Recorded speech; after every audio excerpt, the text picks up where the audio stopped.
Welcome back, everyone. Welcome to the Ask Dr. Be Good show, where we shine a light on the positive things that are going on in public education. And something so positive that's going on at Legacy is our focus on dual credit and getting kids prepared for college readiness future. And we brought our counselors. And before we go on with our really what we do at Legacy to prepare our kids, let's go ahead with introductions. Amelia Zambrano, and I'm the counselor over at the Plano campus, K through 12. Natasha Forge, I'm at the Mesquite campus, 9 through 12. Yes, and the reason why we have one K-12 and one 9-12 is the disparity in numbers, but slowly but surely those numbers are, we have almost 100 new kids in Plano this year, so we're really starting to settle in nicely in the Plano area.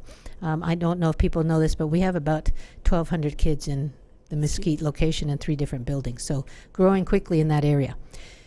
Our focus today is college readiness by grade. We want to talk about what we do to prepare kids at the elementary, middle school, and in the high school grades. And so let's start with elementary. Ms. Zambrano, talk to us about how do we shine a focus on college, with our kinders, our first graders? Yes. Well, first of all, I like to start with saying that, I get the question, when is a good time to start, talking about college? And my answer, and I strongly believe by heart that it's never too early and never too late to begin, saying the word college, because the moment that kinder students step into a classroom, that's the moment that we move forward in saying, well, what do you want to be when you grow up? They start hearing it. And so we, bring about their interests. So beginning kinder all the way through elementary 5th grade, we talk a lot about, dress for success. We have a special day where they get to dress as their favorite profession. In addition to Careers on Wheels. As a matter of fact, at the end of October, we will be having our Careers on Wheels event where we reach out to our businesses and careers around the area. For example, the fire department, we have the DA, the police department, paramedics, bring the ambulance, bring the fire truck. We were trying to get a helicopter for this school year, but it's in the bucket. We try every year. Hopefully one day we'll get them in so that our students could go out and explore the different types of businesses and get a chance to talk and mingle.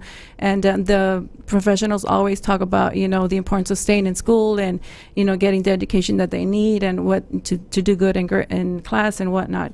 But that's one of the events that occurs. We also have college color days where staff, scholars, everybody at the campus wear their favorite college t-shirt and expose the colleges. We also have National School Choice, where coach also involves all the scholars to participate in an event, and they dance and they perform, and they each describe why they're choosing the school. First of all, Legacy, and then further down, to see what the schools are of their interest in the future. So K through 5th, like I said, we also have a college day as well. So we almost trick them into it. We start from day backwards. one. Yeah, we start with the career focus, and then we get them hooked on a career, and then we say, okay, well, here's how you get there. Yes, exactly. Okay, but that's very cute. Yes, and moving on to the 6th grade level, we start with Naviance. We do have a curriculum that we follow through Naviance, which is a portal. It's a family connection. Both students and families at home are able to log in. And the first 6th to 7th grade, they begin to start mapping out their goals. They start setting goals to, it's kind of like a checklist, so that they can start sparking what interest or what are they more inclined into doing. They do what's called the strong interest inventory or surveys, and they reflect on the goals that they're setting, and they start being persistent, and they continue to monitor that checklist throughout their school years. But other than that, career clusters is another activity, another task that's been assigned through Naviance that they just build upon as the grades, as they progress to the next grade level. And getting close to 8th grade as well, we start introducing them to the courses for the graduation plan that they need to be following, then the pathways, the endorsements, and that's another way to help them understand that it's a process. And then ultimately they take the TSI. Can you? Yes, spring of 8th grade, they're given the choice sheets, and then they are being introduced to what the TSI, which is the college preparedness test that they take with the college in order to see if they qualify to take the They have to have college certain scales class. for, right? Yes, and they do reading, they have math, and then the essay writing as well. And how do we prepare kids for the TSI? Well, we every Monday we meet with them. In the morning, I meet with 6, 7, and 8, and then in the afternoon, I meet with 9, 10, and 11, all the way to 12. And this is where all of this is happening. We have flashcards, we have study guides that they are being provided, and we work upon, helping them prepare. Are you seeing some college-ready kids already in 8th grade? Yes, a matter of fact, yes, we already had 2 college nights and a great turnout for families, and that's another thing that we also can make connection with the families. We work together so that we can help them be more involved, and that way we're working as a team so that the scholar knows that we're all on it together and that we care about their future. And I know that's imperative actually for both schools, because many of our parents did not go to college. And so research, let me finish that, and then I want you to tell that story. Research shows that kids whose parents didn't go to college are less likely to go to college. And so it's our job to turn that around by informing parents, by motivating kids. Talk a little bit about your personal situation, Ms. Zambrano. Yes, and I gladly would share that, and I take a lot of pride in simply because I know that struggle is real. Challenges are real, and sacrifices are real.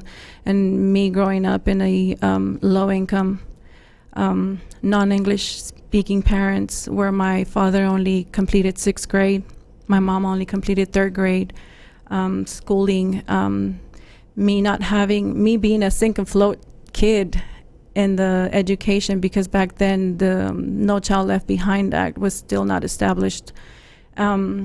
And not having the ideal counselor to guide me through these steps or this plan that we are actually implementing at Legacy, not having that, I mean, we ignored the fact that my parents were not going to be able to afford college after graduation. But nonetheless, the perseverance and the push, despite the fact that they never had that, my parents instilled that in me to push forward and move forward. But yes, so now you're here, so sitting now, here with a master's. and then yes, I tell my kids, my scholars, when I meet with them, and I ask them, and it just impacts them. When I ask them, well, how much do you think I paid for my college? How much do you think I paid for my bachelor's degree? And they're like, 100,000 and 80,000, and they start guessing, giving me all these estimates, and they are in awe, or the room goes silence when I say not a single penny. And that was because I didn't know that the FAFSA existed until I graduated high school. When I did my own research, when I started, seeing what I didn't want to stop there. You shouldn't have made it. You know that, right? Mm-hmm.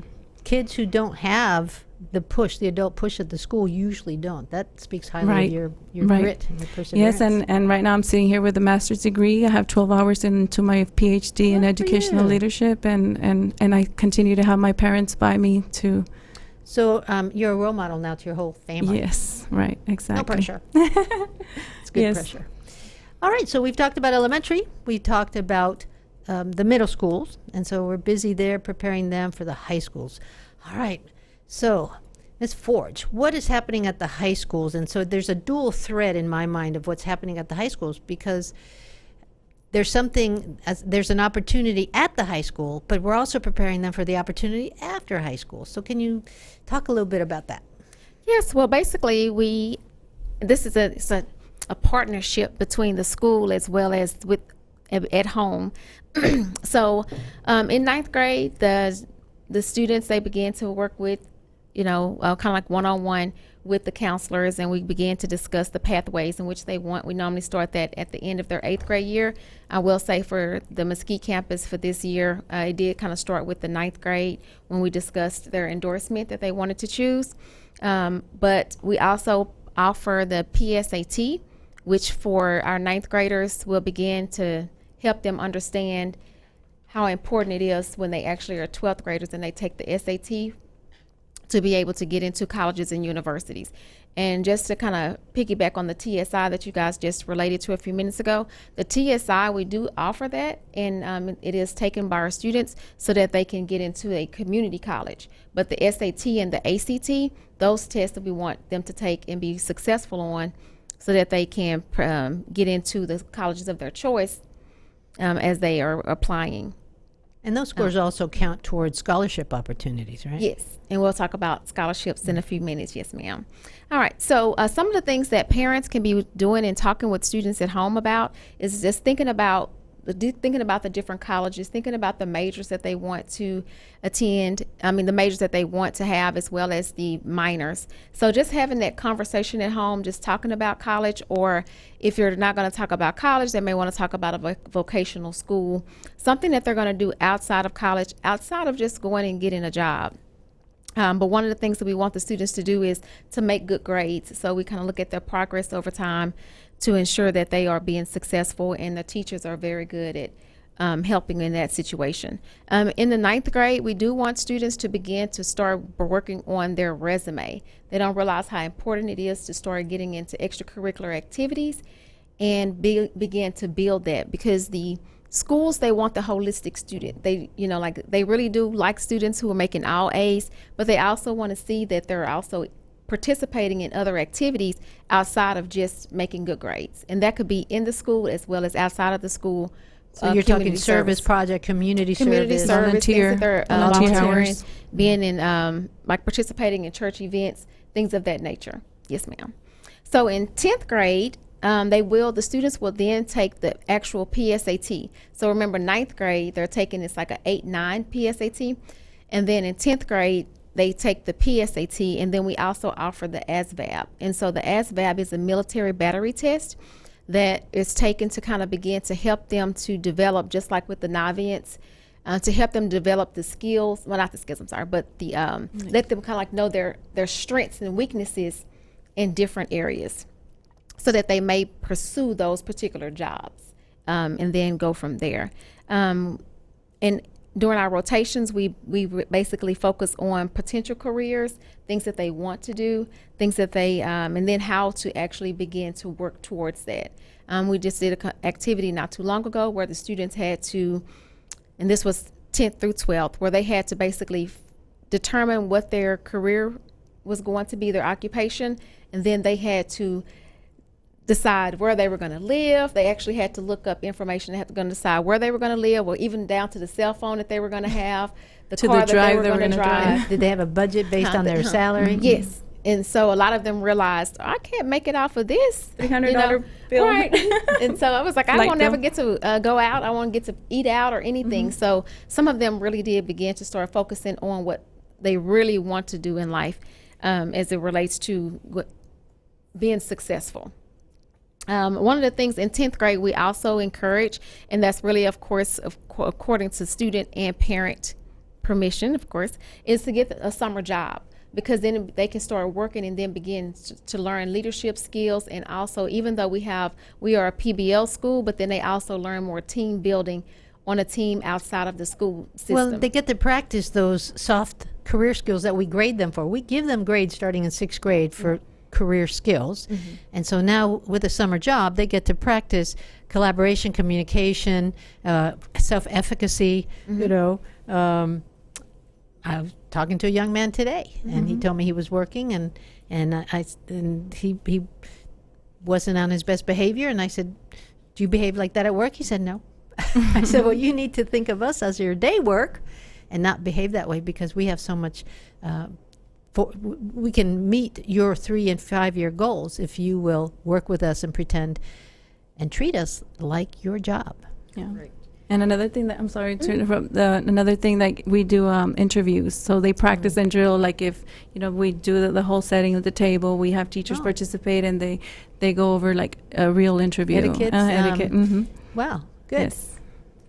And then in the 11th grade, the students will also take the PSAT and the ASVAB, and then we're hoping at this point that their scores are increasing from the 10th grade of doing so, and then they begin to make their college lists, and they're researching, they're gathering information, and that's another aspect in which parents can be most involved, is to help the students think about this college that they want to attend, if they want to attend colleges in Texas, or if they want to go outside of Texas, the major, minor, things of that nature, so that the students begin to start looking into what they really want to do and hone in and start narrowing down those college choices. And then they also want to start thinking about searching for scholarships, because like as Ms. Zambrano stated, of course, we want all of our students to be able to attend college, and we want them to be able to attend college debt-free. So that's the ultimate goal. So that's one of the things that we also do. We work on in rotations, making sure that the students have access to different scholarships, but it is up to them to apply, and many of them do have essays, and that's where our students kind of lack. So at home, parents can make sure that their students are reading, developing those the vocabulary, and then begin to start writing, because those essays really do matter. I know that we've had college nights in the past in Mesquite. And when will we have another one of those? Well, actually, upcoming we will have a senior night, so that we can go over like the FASFA scholarships and things of that nature, and then we're scheduling our. Well, that's where the colleges come to us. But the senior night is just going to be Right. about college then day. the college night. Yes, we Yes. are. We're planning. And do we take kids out to college sometimes? Yes. We actually have one in Plano coming up October 14. I think we're visiting UTD college, and Okay. Yeah, next we week. need to get them. Just next week. We need to get them there, because part of what the research on kids who are usually from poverty backgrounds, minority kids, the reasons they don't go to college is because they're too afraid to step on the college campus. My daughter had the opportunity one time of walking. It was the son of a restaurant, or a Mexican restaurant, and he wanted to go to college, but he was afraid to go by himself. So she took him. Yeah. You just need that support. And get a feel for what college really looks like. Yes. And feels like. Yes. Well, our students, they have an opportunity to go to our seniors, they have an opportunity to go to Grand Canyon University. And so some That's students in have. New Mexico? It's in Arizona. Arizona. Yes. Okay. So some of them have already been accepted into Grand Canyon Wow, University, and wonderful. then at the end of the month, they'll get a free airfare and free food. Fantastic. And then they get to stay on campus for 3 days. That's a life-changing experience right there. It really is. Because many of our kids have never been on a plane. Many of our kids don't, unless when we took them to China, when we took them to Washington, that's the first time they've done something like that. So we are able to offer them experiences that literally change their life, change the direction of their life, I should say. Okay, and I'll just finish up. I know we have a couple of more things to discuss, but in the 11th grade year, there in the spring, the students will take the SAT. They'll take that with us free of charge for the parents, and then going into 12th grade, then we offer the SAT. Sort of I'm for a sorry, we final offer time. the yes, one final time. But however, there are waivers that are also provided if students aren't satisfied with their scores. If they want to practice and then take the test, then we do have waivers for those students who are on free and reduced lunch. Other things that students will need to be working on is like asking for letters of recommendation from their teachers. This is very important. And then, like, of course, keeping up their grades. That's very that's some of the things that some of the students really don't realize until their 11th or 12th grade year, and they're saying, Ms. Forge, what do I need to do? You have to make straight A's, honey, if you want your GPA to increase. And so some of them have really been working very hard. And then they do need to, of course, the students need to complete the FASFA, and then the parents also have a role in that. So that's a collaborative effort that they need to work on together. So let's talk a little bit more about FASFA. FASFA is what? It's the free application for, federal student aid. And so many times, a lot of people look at FAFSA as the student loans, but it's not just student loans. There's also grants involved in it, and a lot of scholarships. The foundations, the different scholarship organizations, they will not offer the scholarship to students unless they have completed the FAFSA. So that's why it's very important. And the first day to sign up for that was October the 1st. What kind of information are they asking on the FAFSA? Oh, you want to? Basically, the income and number of members in the family to see if they qualify. It's what the ratio estimated. Yes, and if how many people are in college in the family as well. So it's similar to a free and reduced lunch application, which many parents don't like to fill out because they feel there's a stigma to it. But in fact, it's the door to more opportunity. It's The wide lunch open, program is wide the same. open. If I could get more people to fill that out, even if you didn't take part in the lunch program, even if you didn't have your kids eat lunch, but you filled it out, you qualified, that would bump our numbers up, and then we get more resources. And so we need to look at these federal opportunities as what they are, and that is to help our students. And so there's no shame. Matter of fact, again, thinking of it as a door to opportunity for any student who fills it out is the way to look at it. Correct. Agree. And one of the things that most parents don't really understand either is that even though with the FAFSA they fill it out, they may receive an offer letter for money, but they can deny it. They don't have to accept any of the money, or they can accept All a of it. portion of the money that they may need to just to kind of help supplement Is that money that has to be paid back? No, not the no. grant. Yes, well, not if it's a grant, but if it's a loan, then that is money that they will have to pay back. But I just want them to be aware that there is an option to deny it. And they so don't have is to it a accept low interest rate? I mean, is it money that is doesn't come at high cost? Let's see. There is an interest rate. However, what happens is if when they are in undergrad, then there's not a it's like what is it, subsidized, Standardized and subsidized and unsubsidized. So I think it's unsubsidized to where It occurs. it occur in interest after they have graduated. Okay, so they could start paying it off earlier and Yes, not. they can pay it Yeah, off. so for early. example, when I got my bachelor's, I received grants, full grants, books paid for, classes paid for, even in the summer. I got, a grant. I never had to pay a penny back. But once I pursued my master's degree, well, then that's when I applied for student loans. And those are the ones that you take monthly payments, payment plan, and to pay back. But, Okay, yeah, well, that made the difference, though. yes, very much so. Instead of a FAFSA, then, if parents didn't want to fill out the FAFSA, there are other ways of saving for college. Yes.